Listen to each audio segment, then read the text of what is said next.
you're feeling lonely today, come along and throw your cares away. What a great SmackDown we've just witnessed tonight. Honestly, one of my favourite SmackDowns of the year. And yes, mainly because Liv Morgan is back. You're going to hear a lot about that. But there's no doubt SmackDown left you feeling happy, right?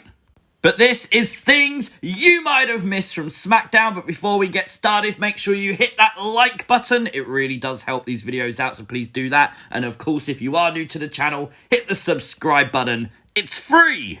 Becky Lynch kicked off Friday Night SmackDown. I think that's what a lot of us expected to happen after her return at SummerSlam and her win of the SmackDown Women's Championship. A lot of people saying that the heel turn didn't work well. She was never going to get booed. It wasn't a full-on heel turn yet. I do wonder when that's going to come. Of course, it didn't take long for the person she beat at SummerSlam, Bianca Belair, to come out and come face-to-face with Becky. And she got a great ovation from the fans.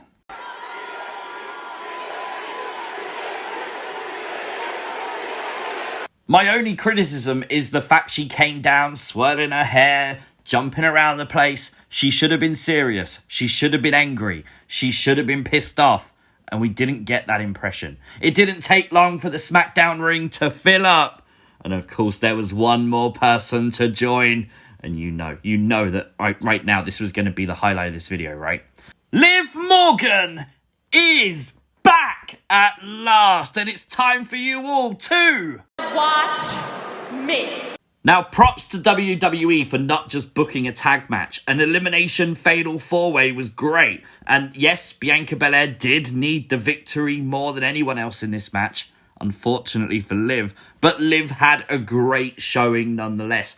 Literally being the final entrant, using the Oblivion on Carmella, and getting the pin there as well. But actually coming close to beating Bianca, taking her to a limit, was just cool. If you follow Liv on Twitter, you'll know that SLM has been tweeted out by her a lot of times. We now know it means shop Liv more. I'm assuming it's going to be some kind of clothes store. That's my first guess. Keep watching. Oh, this made me happy. We finally got the debut of... You can address me as Happy Corbin. Yes, Happy Corbin. Complete with new Titantron, new music, new attire. We got the debut of Happy Corbin. And just look how happy he is. Honestly, it's contagious. I loved it. He tried to buy the Money in the Bank briefcase from Big E. He actually offered him $100K. I would have taken it, not going to lie. But nonetheless, Big E refused. They didn't come to blows. Interesting. And Corbin did leave still with a smile on his face. Oh, it's going to get good. The main event saw a celebration for the Tribal Chief and the Usos, who obviously retained all their championships at SummerSlam. Very cool main event segment. And of course, it didn't take long for someone to come down. It was indeed Finn Balor. Finn Balor literally challenging Roman Reigns to a Universal title match next week. Did you notice that Finn actually had a blue X on his back this week? I've never noticed this before. Obviously, it's the move to SmackDown. That's the reason why it's not live. But I thought it was cool. Interesting, Finn still said stuff about John Cena. He basically said that he will deal with John Cena at a later date. Obviously, Cena's not around right now. He is apparently rumoured to be having some more dates in the future, though. So if he does come back, could we get Finn versus Cena? Hey, look, the dirt sheet's got it wrong again. Edge was on SmackDown, backstage promo nonetheless, but he was there and claims that he's now looking for the Universal Championship. Now he's got rid of Seth Rollins. So, yep, sorry dirt sheets, you were wrong on this one. One of the most interesting parts of the night, though, followed that, and it was Seth Rollins. Seth backstage again talking about Edge, and he congratulated Edge on his win. Now, Seth then said, I know what I have to do. I have to be more like you. Now, the Edge that we got at SummerSlam, as Edge said, it wasn't normal Edge. He had to go to that dark place. Could we be seeing Seth Rollins go to that dark place? We've seen it before with the Messiah character. Is Seth Rollins about to get a whole new character again in WWE? I hope so. That was cool. I love the Messiah. Praise the Messiah. Bring that back. Bring that back, WWE. Naomi returned to the blue brand. Of course, she was moved to SmackDown. We heard that before. Dirt Sheets did get that one right, at least.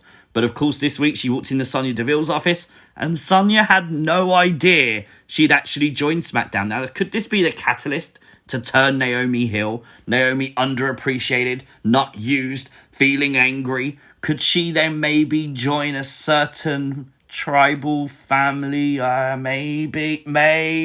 A bloodline definitely feels like it could work, right?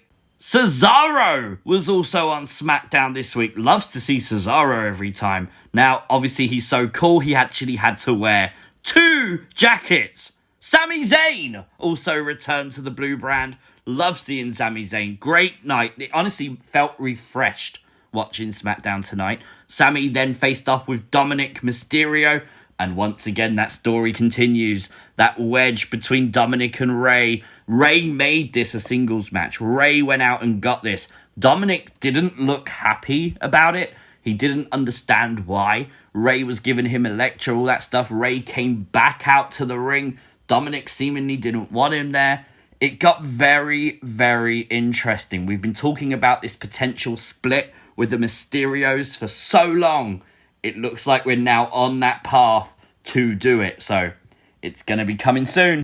But it's now time for your weekly WWE Smackdown news. Of course, if you didn't know, by the way, Liv Morgan is back. I'm kind of happy about that. Just saying.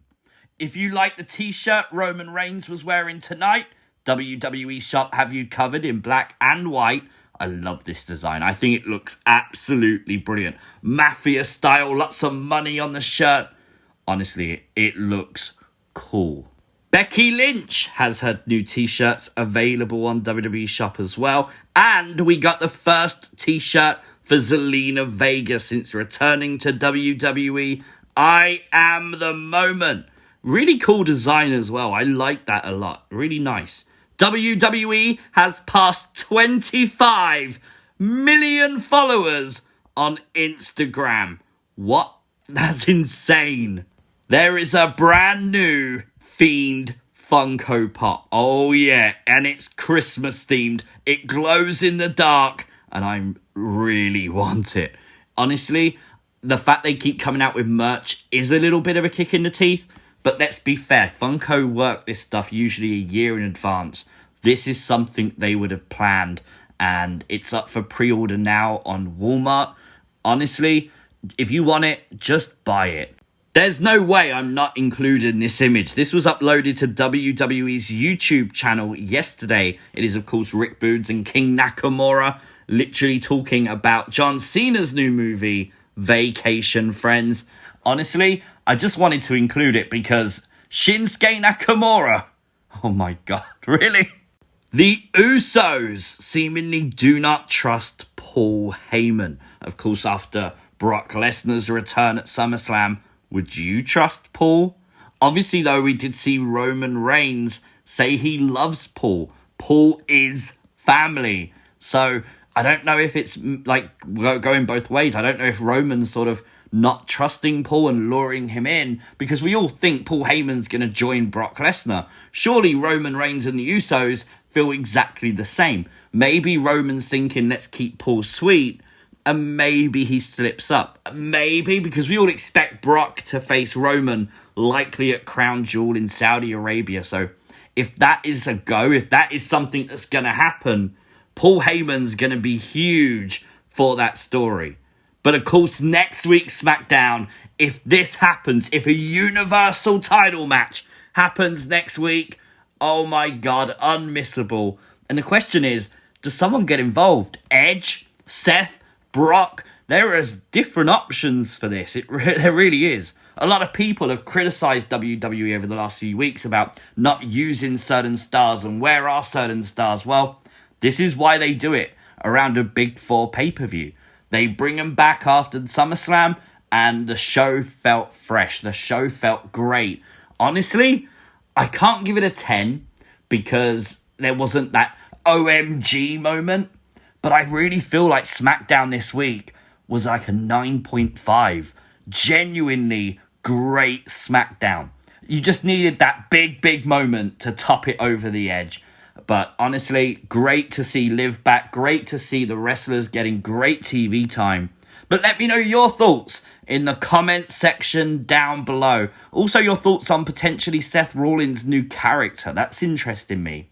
Like, share, subscribe, all that good stuff. And I'll see you next time. Peace!